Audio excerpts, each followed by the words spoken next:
السلام علیکم ورحمۃ اللہ وبرکاتہ۔ نحمدہ ونصلی علی رسولہ الکریم، اما بعد۔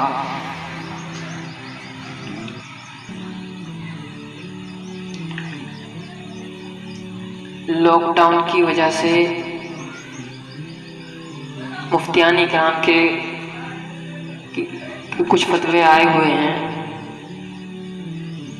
میں ان فتووں کو آپ کے سامنے پڑھ کر سناتا ہوں۔ ناظرین اکرام سماعت فرمائیں۔ پہلی بات تو یہ ہے کہ اس وقت جو لاک ڈاؤن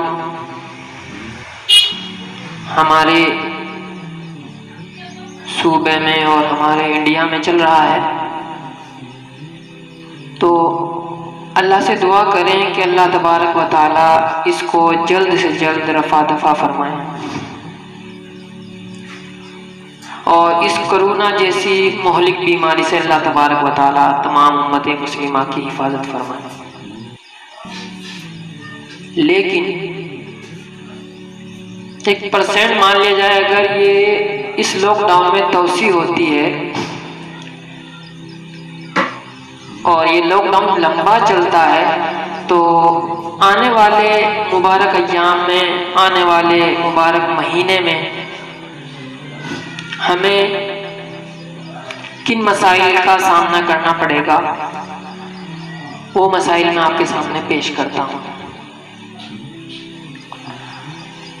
کچھ مسائل ہیں، اس کو سماعت فرمائیں۔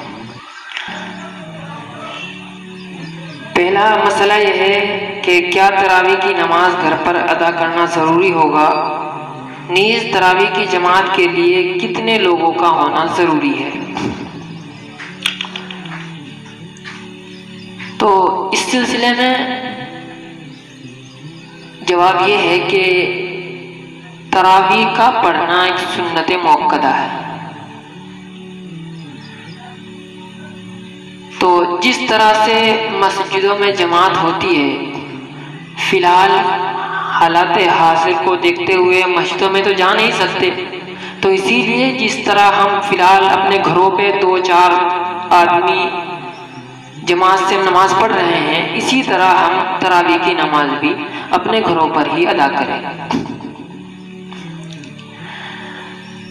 اور جس طرح 2-3 آدمی مل کر اور تھوڑا فاصلے کے ساتھ ہم نماز پڑھ رہے ہیں، بالکل اسی کنڈیشن کے اعتبار سے ہم تراویح کی نماز بھی ادا کر سکتے ہیں۔ اس میں زیادہ بھیڑ بھاڑ کی کوئی ضرورت نہیں ہے، تاکہ ہم حکومت کی نگاہوں سے بھی بچتے رہیں، پرشاسن کی نگاہوں سے بھی بچتے رہیں، اور ہمیں اپنا کام بھی ہم سے ہو جائے۔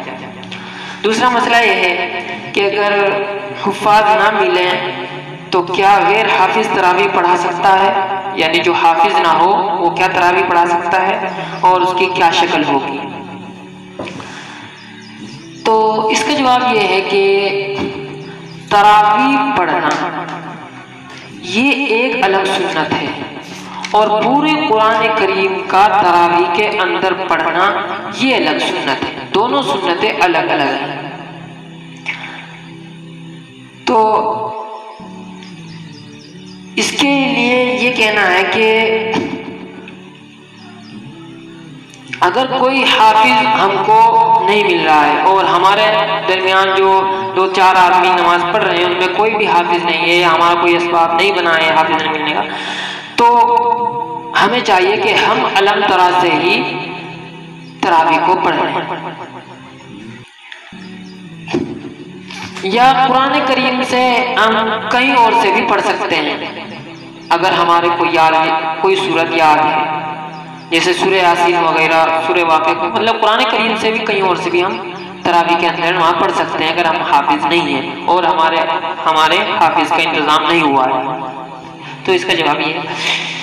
اور ایک مسئلہ یہ ہے کہ اگر کچھ لوگ گھر میں ہی تراویح پڑھنا چاہیں اور ان میں سے کوئی بھی شرعی داڑھی والا نہ ہو، لیکن قرآن کریم صحیح پڑھنا جانتا ہو، شرعی داڑھی والا تو نہیں ہے اور قرآن کریم سے ہی پڑھنا جانتا ہے، تو کیا تراویح میں امامت کرا سکتا ہے؟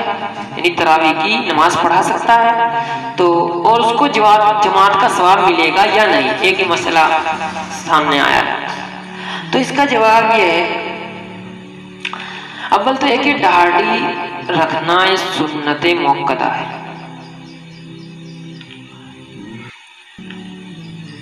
اور داڑھی کٹانا مکروہ تحریمی ہے۔ لہذا اس مسئلے کے پیش نظر ہمیں خیال رکھنا چاہیے کہ ہمیشہ ہم امام باشرع انسان کو ہی بنائیں، لیکن بدرجہ مجبوری اگر ہمارے پاس کوئی باشرع انسان نہیں ہے، سب بنا داڑھی والے ہیں، تو ہم اس کو جو بنا داڑھی والے کو امام بنائیں گے اور ہم امامت مطلب وہ بنا داڑھی والا امامت کرے گا، تو اس کو پہلے تو اب تک جو اس نے اس اتنی اہم سنت کی حفاظت نہیں کی اور اس کو ایسے ہی کٹاتا رہا، تو اس کو پہلے تو اس سے اللہ کے دربار میں توبہ استغفار کرنا ہوگا اور عزم مصمم کرنا ہوگا کہ انشاءاللہ آئندہ اس اہم سنت کو زندہ کروں گا۔ اس کے بعد وہ اس تہیے کے ساتھ تراویح کی نیت سے امامت کرائے تو یہ جائز ہوگا امامت کرانا اس کے لیے، اور اس کو انشاءاللہ پوری تراویح کا پوری نماز کا ثواب حاصل ہوگا انشاءاللہ۔ اب ایک مسئلہ اور یہ ہے کہ کچھ مساجد کے امام حافظ نہیں ہوتے یا قرآن کریم یاد نہیں ہوتا، اور باہر سے تراویح پڑھانے کے لیے حفاظ کرام لائے جاتے ہیں، لیکن اس دفعہ لاک ڈاؤن کی وجہ سے ایسا بھی کچھ ممکن نظر نہیں آ رہا ہے، تو اس کے بارے میں کیا کیا جائے؟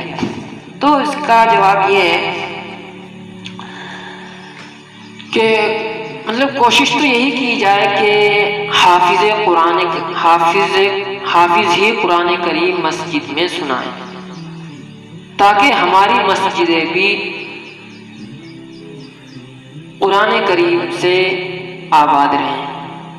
لیکن اگر ہمیں بائی چانس کوئی حافظ نہیں ملتا ہے یا قرآن کریم ہمارے امام صاحب کی یاد نہیں ہے، تو پھر علم ترا سے ہی قرآن کریم تراویح میں پڑھ لیا جائے، علم ترا سے ہی تراویح پڑھا دی جائیں، اور اسی میں انشاءاللہ اس کا ثواب ملتا رہے گا ہم کو تراویح کا۔ تو یہ کچھ چند مسائل تھے، انشاءاللہ کچھ اور مسائل ہیں، انشاءاللہ آئندہ ہماری جو ویڈیو آئے گی اس میں آپ حضرات کے سامنے باقی مسائل کا جواب انشاءاللہ آپ کو مل جائے گا۔ اللہ تعالیٰ ہم سب کو کہنے سننے سے زیادہ عمل کی توفیق عطا فرمائیں، اور دعا کریں کہ اللہ تبارک و تعالیٰ اس لاک ڈاؤن کو جلد سے جلد ختم فرمائیں اور رمضان المبارک کی بابرکت راتوں سے ہم سب کو مالا مال فرمائیں۔ ہاں ایک بات اور کہنا چاہتا ہوں کہ اگر ہماری ویڈیو آپ کو پسند آئی ہو تو اس کو لائک کریں، شیئر کریں ثواب کی نیت سے، اور لیکن اگر کسی کو کوئی اشکال ہو، کوئی مسئلہ پوچھنا ہو یا کوئی بھی بات ہو تو ہمیں کمنٹ میں اپنی اظہار خیال ضرور دیں۔ جزاک اللہ۔